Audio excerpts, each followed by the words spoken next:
आज एक ऐसे क्लाइमेट इवेंट को डिकोड करेंगे जो सिर्फ कोई आम गर्मी का मौसम नहीं है। एक क्लाइमेट साइंटिस्ट के नजरिए से देखें तो सुपर एल नीनो एक ऐसा ग्लोबल फिनोमिनन है जो हमारे शहरों, खेती और पूरे मौसम के सिस्टम को पूरी तरह पलट कर रख सकता है। तो बिना किसी देरी के सीधा इसके साइंस और इम्पैक्ट में डाइव करते हैं। आज के इस एक्सप्लेनर में हम 1877 की जलवायु त्रासदी, अल नीनो का साइंस, हीट डोम का कॉन्सेप्ट, वेट बल्ब का खतरा, खेती पे इसका इम्पैक्ट और आखिर में शहरों को बचाने वाली अर्बन प्लानिंग पर बात करेंगे। तो चलिए शुरू करते हैं पार्ट 1 से। 1877 की जलवायु त्रासदी। हिस्ट्री में पीछे जाएं तो 1877 का साल एक खौफनाक सुपर एल नीनो का गवाह था। यह सिर्फ एक लोकल इवेंट नहीं था। डेटा देखिए। ब्रिटिश इंडिया की मद्रास प्रेसिडेंसी में अकाल से करीब 2 करोड़ मौतें हुईं। चीन में 2 से 3 करोड़ लोग मारे गए। ब्राजील में 20 लाख जाने गई और अमेरिका के मिनेसोटा में तो सर्दियां आई ही नहीं। इस एक ग्लोबल सिस्टम फेलियर ने दुनिया के करीब 4% आबादी को खत्म कर दिया था। सोचिए इसका स्केल कितना बड़ा और डरावना हो सकता है। पार्ट 2, सुपर एल नीनो का विज्ञान। आखिर ये ग्लोबल शिफ्ट होता कैसे है? इसे समझने के लिए हमें पैसिफिक ओशन यानी प्रशांत महासागर की तरफ देखना होगा। नॉर्मल कंडीशन में क्या होता है, व्यापारिक हवाएं या ट्रेड विंड्स समुद्र के गर्म पानी को साउथ अमेरिका से वेस्ट में ऑस्ट्रेलिया की तरफ धकेलती हैं, जिससे वहां बारिश होती है। लेकिन अल नीनो के टाइम पर ये हवाएं अचानक कमजोर पड़ जाती हैं। वो गर्म पानी वेस्ट जाने के बजाय ईस्ट में ही रुक जाता है या वापस लौटने लगता है। अरबों लीटर गर्म पानी का ये रिवर्सल पूरे प्लैनेट के बारिश और सूखे के पैटर्न को पूरी तरह से डिस्टर्ब कर देता है। और जब इसी एल नीनो का इम्पैक्ट हमारे यहाँ पड़ता है तो बनता है हीट डोम। ये हाई प्रेशर का एक ऐसा सिस्टम है जो बिल्कुल एक ठहरे हुए बुलबुले जैसा काम करता है। इमेजिन कीजिए कि एक उबलते हुए प्रेशर कुकर पर किसी ने कसकर ढक्कन लगा दिया हो। ये वायुमंडलीय दबाव गर्म हवा को ऊपर उठने ही नहीं देता और शहर अक्षरशः भट्टी की तरह उबलने लगते हैं। साइंस के नजरिए से देखें तो इसका कारण बिल्कुल साफ है। हाई प्रेशर गर्म हवा को लगातार नीचे की तरफ पुश करता है।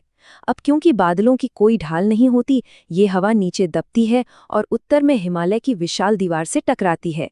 वहां से इसे बाहर निकलने का कोई रास्ता नहीं मिलता। रिजल्ट, ये ट्रैप हुई हवा मैकेनिकली कंप्रेस होने लगती है और इसका टेम्परेचर खतरनाक लेवल तक पहुंच जाता है। पार्ट 3, हीट डोम और कंक्रीट के शहर। देखते हैं कि मैक्रो लेवल का ये इवेंट लोकल सड़कों पर कैसे असर डालता है। रूरल एरियाज में मिट्टी और पेड़ पौधे दिन में कम गर्मी सोखते हैं और रात में जल्दी ठंडे हो जाते हैं। लेकिन शहरों का कंक्रीट और डामर दिन भर सूरज का रेडिएशन एक भारी स्पंज की तरह सोखते हैं और फिर रात भर उस गर्मी को धीरे धीरे बाहर छोड़ते हैं। इसी अर्बन हीट आइलैंड इफेक्ट की वजह से कंक्रीट के इंफ्रास्ट्रक्चर गर्मी को कई गुना बढ़ा देते हैं। इसका जीता जागता सबूत है दिल्ली का 2024 का डेटा। दिन के तापमान में 1.8 डिग्री सेल्सियस का इजाफा हुआ, जो बुरा तो है, लेकिन असली किलर है रात का तापमान, जो 4.4 डिग्री तक बढ़ गया।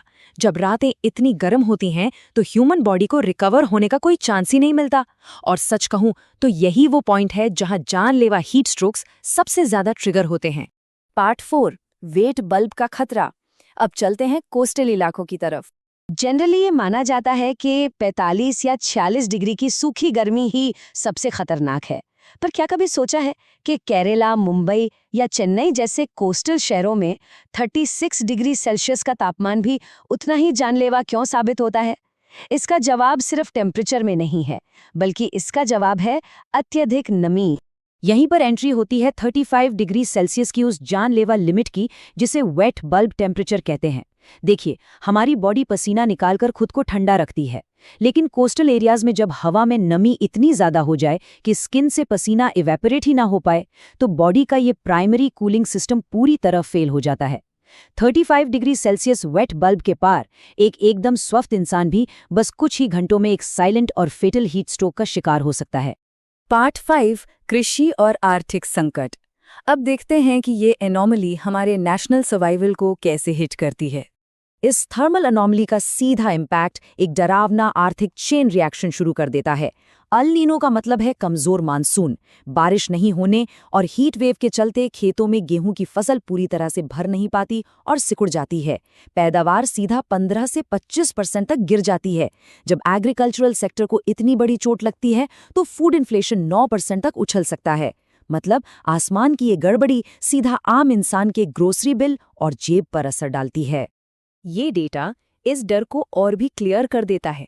आज भी भारत का 51% एग्रीकल्चरल सेक्टर पूरी तरह से मॉनसून के बारिश पर डिपेंडेंट है। ये एक बेहद नाजुक सिचुएशन है। अगर सुपर अल नीनो की वजह से मॉनसून बिगड़ता है तो सोचिए, देश की आधी कृषि व्यवस्था सीधा रिस्क में आ जाती है। पार्ट 6, बचाव के लिए अर्बन प्लानिंग, ये बहुत जरूरी हिस्सा है।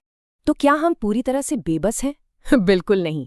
इन कंक्रीट के शहरों को इस प्रेशर कुकर वाले हालात से बचाने के लिए कुछ बहुत ही प्रैक्टिकल और data backed urban planning interventions मौजूद हैं। जैसे चेन्नई में कूल वाइट रूफ्स का इस्तेमाल किया जा रहा है, जो सूरज के रेडिएशन को रिफ्लेक्ट कर देती हैं।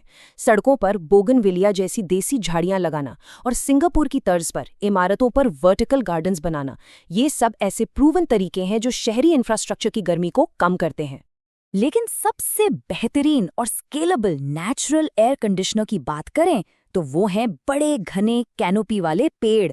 साइंटिफिक डेटा साफ बताता है कि अगर सही जगह पर मैच्योर पेड़ लगाए जाएं तो सड़क पर पैदल चलने वालों के लिए तापमान 12 डिग्री सेल्सियस तक कम हो सकता है। 2.9 डिग्री सेल्सियस की ग्लोबल अनोमली से लड़ने के लिए ये पेड़ हमारे सबसे बड़े और असरदार हथियार हैं।